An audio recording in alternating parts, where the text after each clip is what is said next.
கிட்ட பகிர்ந்துகிட்ட இந்த ஆதாரம் ஒரு பெரிய கடுமையான குற்றச்சாட்டை முன்வைக்குது. ம், திராவிடர் கழகத்தின் தலைவர், அதாவது பெரியாரின் வாரிசுன்னு சொல்லப்படுற வீரமணி ஒரு உண்மையான பகுத்தறிவுவாதியா இல்லாம பெரியார் என்ன சொன்னாலும் தலையாற்ற ஒரு நபராதான் இருந்தாருங்கிறதான குற்றச்சாட்டு. இது ரொம்ப ஆழமான ஒரு விமர்சனம். ஆமா, இது ரொம்ப கனமான வார்த்தைகளால சொல்லப்பட்டிருக்கு.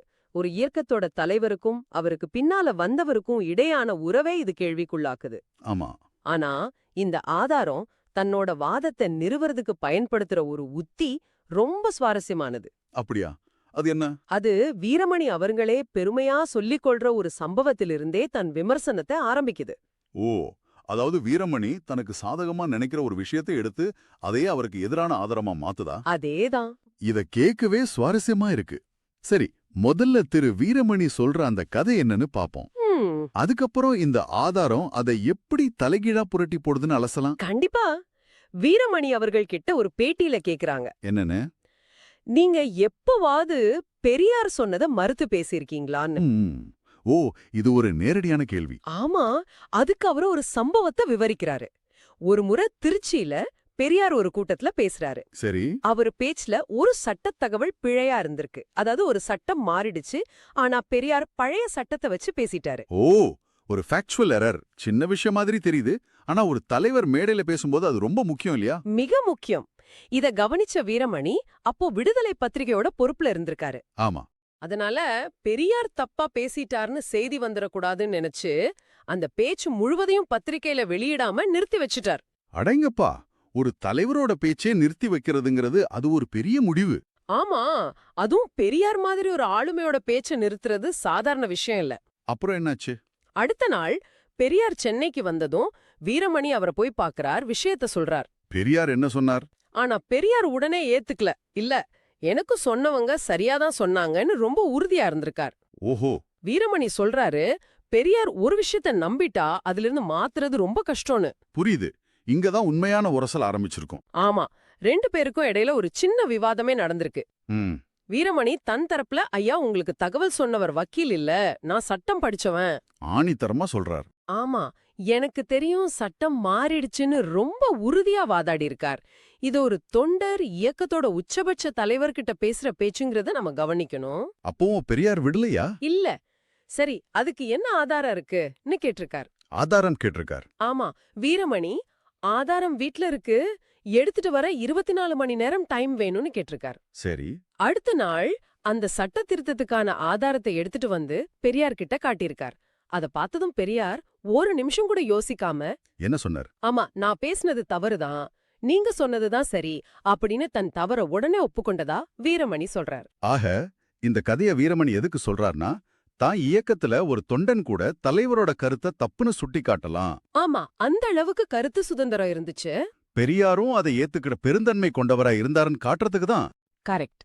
வேற கட்சியில இப்படி நடந்திருந்தா அன்னைக்கு சாயந்தரமே என்ன கட்சியை விட்டு நீக்கிருப்பாங்கன்னு கூட அவரு பெருமையா சொல்றாரு. சரிதான். மேலோட்டமா பாக்கும்போது இது வீரமணியின் துணிச்சலையும் பெரியாரின் ஜனநாயக பண்பையும் காட்டுற ஒரு அருமையான உதாரணமா தெரியுது. ஆமா, ஆனா நம்ம கையில இருக்கிற இந்த ஆதாரம் ஒரு நிமிஷம் நில்லுங்க. இந்த கதையை நாம வேறொரு கோணத்துல பார்க்கணும்னு சொல்லுதா? சரியா சொன்னீங்க.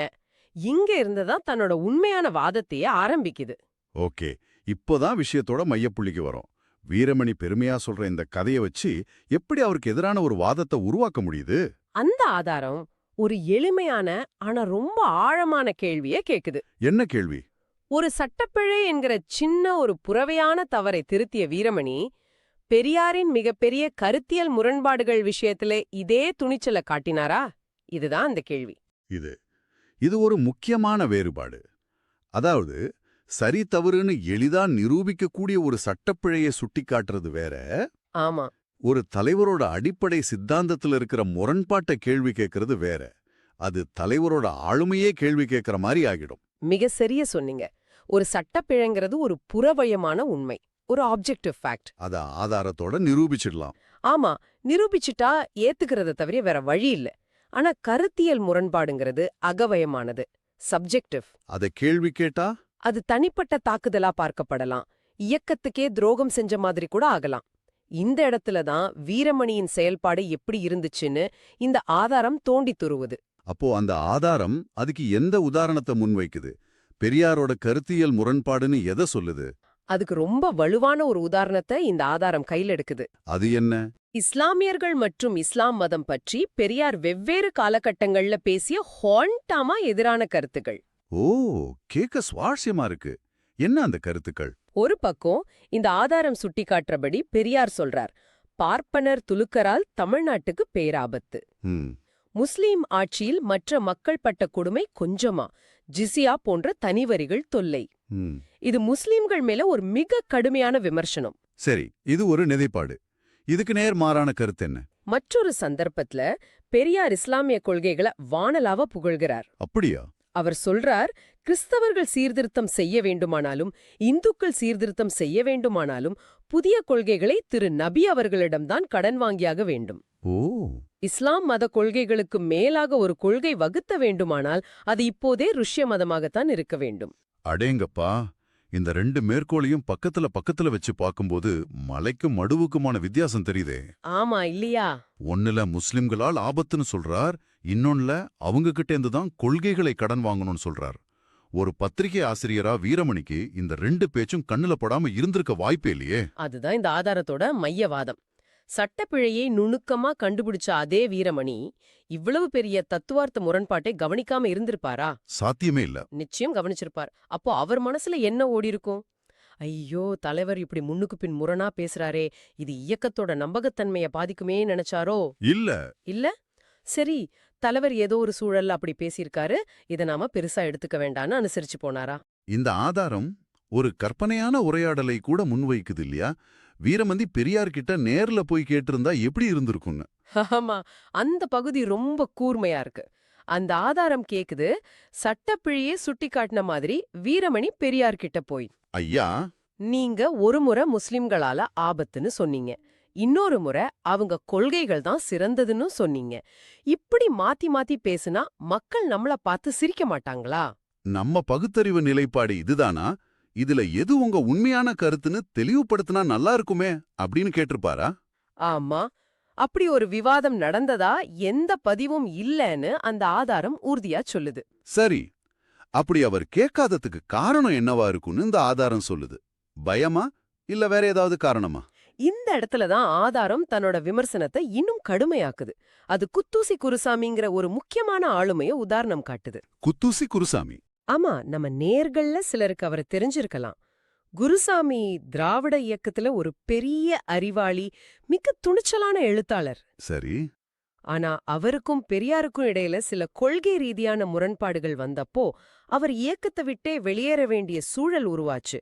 கிட்டத்தட்ட வெளியேற்றப்பட்டார்னே சொல்லலாம். ஓ, அப்போ குத்தூசி குருசாமிக்கு நடந்ததே வீரமணிக்கு ஒரு பாடமா இருந்திருக்கும்னு இந்த ஆதாரம் வாதிடுதா? அதேதான். நம்ம குருசாமிக்கே இந்த நிலைமைன்னா நாம போய் தலைவரோட அடிப்படை கொள்கைகளையே கேள்வி கேட்டா நம்ம நிலைமை என்ன ஆகுங்கிற ஒரு அச்சம் வீரமணிக்கு இருந்திருக்கலாம். சட்டப்பிழைங்கிறது வேற, ஆனா இது சித்தாந்த பிழை. இத கேள்வி கேட்டா குருசாமிய போல இயக்கத்திலிருந்து தூக்கி எறியப்பட்டுடுவோம். நம்ம பதவியும் வசதியான வாழ்க்கையும் போயிடும்னு. ஆமா, வீரமணி பயந்து ஒரு தலையாட்டி பொம்மையாகவே இருந்து விட்டார்னு இந்த ஆதாரம் ரொம்ப கடுமையா விமர்சிக்குது. ஆனா இது ஒரு தலைப்பட்சமான பார்வையா இருக்காதா? ஒருவேளை வீரமணி இயக்கத்தோட நலனுக்காக அப்படி இருந்திருக்கலாம் இல்லையா? எப்படி சொல்றீங்க? இப்போ நான் பெரியாரோட சண்டை போட்டா இயக்கம் ரெண்டா உடைஞ்சிடும், அதனால இப்போதைக்கு அமைதியா இருந்து இயக்கத்தை காப்பாத்துறது தான் என் முதல் வேலை அப்படின்னு அவர் நினைச்சிருக்க முடியாதா? ஒரு அரசியல்வாதிய ஒரு தூய அறிவுஜீவியோட அளவுகோள்களை வச்சு எடை போடுறது சரியா? இது ரொம்ப முக்கியமான ஒரு மாற்று பார்வை. நீங்க சொல்றதுல நிச்சயமா ஒரு நியாயம் இருக்கு. ஒரு இயக்கத்தை கட்டி காப்பாத்துற பொறுப்புல இருக்கிற ஒருத்தரோட முடிவுகள் வேற மாதிரி தான் இருக்கும். ஆமா. ஆனா இந்த ஆதாரம் அந்த வாதத்தை ஏத்துக்கல. அது என்ன சொல்லுதுன்னா, இது வெறும் அரசியல் இயக்கம் இல்ல, இது ஒரு பகுத்தறிவு இயக்கம். சரி. பகுத்தறிவோட முதல் வேலையே அதிகாரத்தை கேள்வி கேட்கறது தான். அது எவ்வளவு பெரிய தலைவலா இருந்தாலும் சரி. அந்த அடிப்படையில வீரமணி ஒரு உண்மையான பகுத்தறிவாளரா செயல்பட தவறிட்டார். அதாவது அரசியல்வாதியா ஜெயிச்சிட்டாரு, ஆனா பகுத்தறிவுவாதியா தோத்துட்டாருங்கிறது தான் இந்த ஆதாரத்தோட பார்வை. அப்போ வீரமணியை பத்தின இந்த ஆதாரத்தோட இறுதி மதிப்பீடு என்ன? ரொம்ப கடுமையா இருக்குமா? ரொம்பவே கடுமையா இருக்கு. வீரமணி ஒரு உண்மையான பகுத்தறிவுவாதியாவோ ஒரு நேர்மையான பத்திரிகை ஆசிரியராவோ இல்ல. மாறாக அவர் நன்றாக பிழைக்க தெரிந்த ஆசாமி அப்படின்னு ஒரு வரியில முடிச்சிடுது. அடேங்கப்பா, அதாவது சூழலுக்கு ஏத்த மாதிரி தன்னை மாத்திக்கிட்டு எப்படி அதிகாரத்துல ஒட்டிட்டு இருக்குதுன்னு தெரிஞ்ச ஒரு நபர்னா அது பட்டவர்தனமா சொல்லிடுது. ஆமா, அவ்வளவுதான். ஆக ஒரு சின்ன சட்டப்பிழையை திருத்தின துணிச்சலான கதை இங்க ஆரம்பிச்சு ஒரு பெரிய கருத்தியல் சமரசத்துல வந்து முடியுது. இந்த ஆதாரம் வேற ஏதாவது உதாரணங்களை காட்டுதா, இல்ல இந்த முஸ்லிம்கள் சம்பந்தப்பட்ட முரண்பாட்டை மட்டுமே மையமா வச்சு தன்னோட மொத்த வாதத்தையும் கட்டமைக்குதா? இது ஒரு நல்ல கேள்வி. இந்த ஆதாரம் தன்னோட வாதத்துக்கு மிக வலுவான, அசைக்க முடியாத உதாரணமா இந்த முஸ்லிம்கள் பற்றிய முரண்பாட்டத்தான் முதன்மையா பயன்படுத்துது. இது ஒன்னே போதும்னு நினைக்குதா? ஆமா, இது ஒண்ணு மட்டுமே போதும் வீரமணியோட அணுகுமுறையை புரிஞ்சுக்கிறதுக்குன்னு அது நினைக்குது.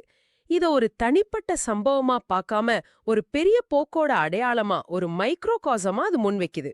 ஒரு சாம்பிள் பீஸ் மாதிரி. கரெக்ட். இது வீரமணியோட ஒட்டுமொத்த தலைமை பண்போட ஒரு சாம்பிள் பீஸ் மாதிரி.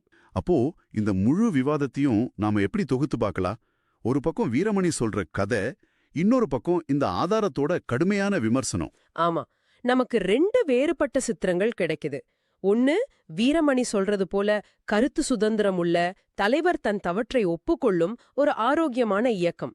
இன்னொன்னு, சட்டப்பிழை போன்ற சின்ன விஷயங்களை திருத்த அனுமதி கொடுத்துட்டு கருத்தியல் முரண்பாடுகள் போன்ற பெரிய விஷயங்கள்ல கப்சிப்பன் இருக்க சொல்ற ஒரு சர்வாதிகார போக்குள்ள இயக்கம். அந்த ஒரு சம்பவத்தை மட்டும் விதிவிலக்கா காட்டி. ஆமா, மற்ற எல்லா இடங்கள்லயும் வீரமணி அனுசரிச்சுதான் போனாருன்னு இந்த ஆதாரம் வாதிடுது. இது பெரியார் வீரமணிங்கிற 2 நபர்களை தாண்டி ஒரு இயக்கத்தோட கட்டமைப்பு, அது எப்படி செயல்படுதுங்கிறத பத்தின ஆழமான கேள்விகளை எழுப்புது இல்லையா? நிச்சயமா, இது எல்லா புரட்சிகரமான இயக்கங்களும் சந்திக்கிற ஒரு முக்கியமான சிக்கலை நமக்கு காட்டுது. அது என்ன? ஒரு கரிஸ்மா கொண்ட, பல நேரங்கள்ல தனக்குள்ளேயே முரண்பாடுகளை கொண்ட ஒரு தலைவரால் ஒரு இயக்கம் கட்டமைக்கப்படுது. அவருக்கு பிறகு வர்றவங்க என்ன செய்யணும்? அந்த தலைவரோட புரட்சிகரமான முரண்பாடான ஆன்மாவை அப்படியே கட்டி காக்கணுமா, இல்ல அந்த இயக்கத்தை ஒரு ஸ்திரமான அமைப்பா மாத்துறதுக்கு சில சமரசங்களை செஞ்சுக்கணுமா? இந்த ஆதாரம் சொல்ல வருது வீரமணி 2வது வழியே தேர்ந்தெடுத்தார்னு. ஆமா, அதாவது அமைப்பை காப்பாத்துற வழியை தேர்ந்தெடுத்தார், புரட்சியோட ஆன்மாவை கைவிட்டுட்டார்னு சொல்லுது. இறுதியா இதை கேட்டுக்கிட்டு இருக்கிறவங்களுக்கு இது ஒரு முக்கியமான சிந்தனையை கொடுக்குது. நீங்க ஒரு தலைவரையோ ஒரு சிந்தனையாளரையோ பின்பற்றும் போது அங்கே ஒரு சமநிலையை எப்படி உருவாக்குறது? ஆமா, அதுதான் பெரிய சவால். ஒரு பக்கம் அவங்க சின்ன தவறுகளை ஒப்புக்கொள்ளும் போது அவங்களோட பெருந்தன்மையை பாராட்டணும், அதே நேரத்துல அவங்களோட பெரிய கருத்தியல் முரண்பாடுகளை விமர்சனத்தோட கேள்வி கேட்கிற துணிச்சலும் வேணும். இந்த ரெண்டுக்கும் நடுவுல ஒரு மெல்லிய கோடுதான் இருக்கு. ஒரு இயக்கத்தோட உண்மையான விசுவாசி யாரு?